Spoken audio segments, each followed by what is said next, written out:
the values aren't changing.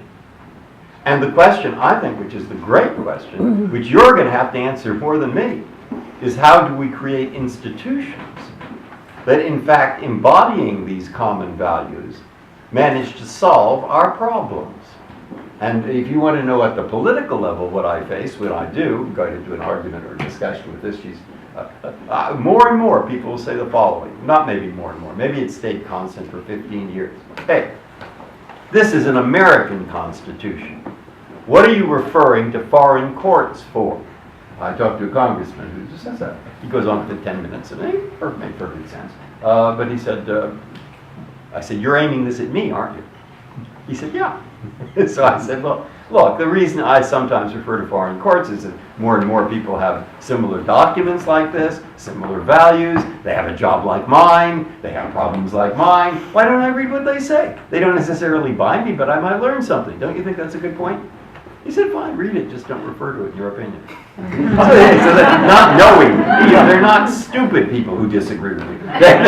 So then, it's not knowing when to quit. I say, look, okay, there are a lot of newer countries at that time, Eastern Europe, they set up courts, they're independent, and I said, they sometimes, we're an established court, I refer to them, they can go take it to their legislator and say, we exist, don't cut our pay, please. It's important to have a court interpreting our concept. Here, the Supreme Court of the United States refers to us, we refer to them. I said, that helps the cause. It helps the cause. He says, fine, write them a letter. Now, what you're finding, and this is what the book's addressed to. I said, I'm addressing it to him, to that person. I'm saying, I understand what you're really worried about. I can make all the clever arguments I want, and that will not affect you.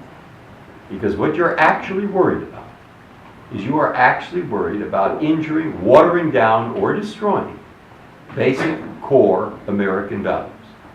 All right? I'll accept there are such things. I think they're pretty widespread throughout the world. I don't think there's some exception, but I'm not going to get into that. But I just say, fine, I accept that. Now, what I want to show you is something.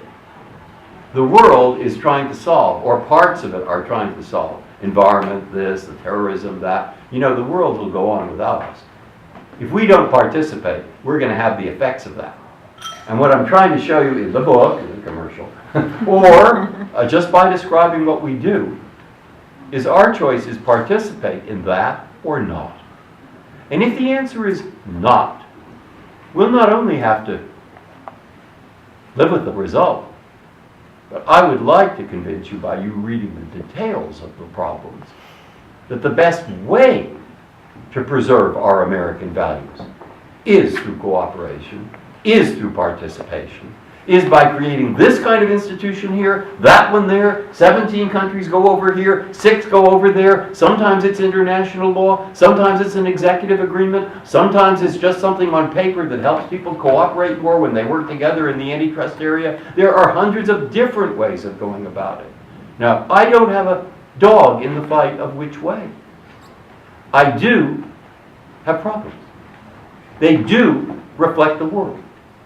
We want these problems solved under law with certain values, because if you want to know the alternative way of solving them, just turn on the TV set.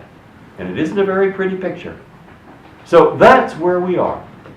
And it's not international law versus national law, or there are 100 ways.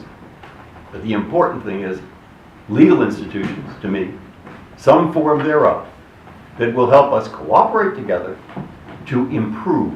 We won't solve, but to improve those things that are facing us, I think, pretty much together with common problems. Thank you.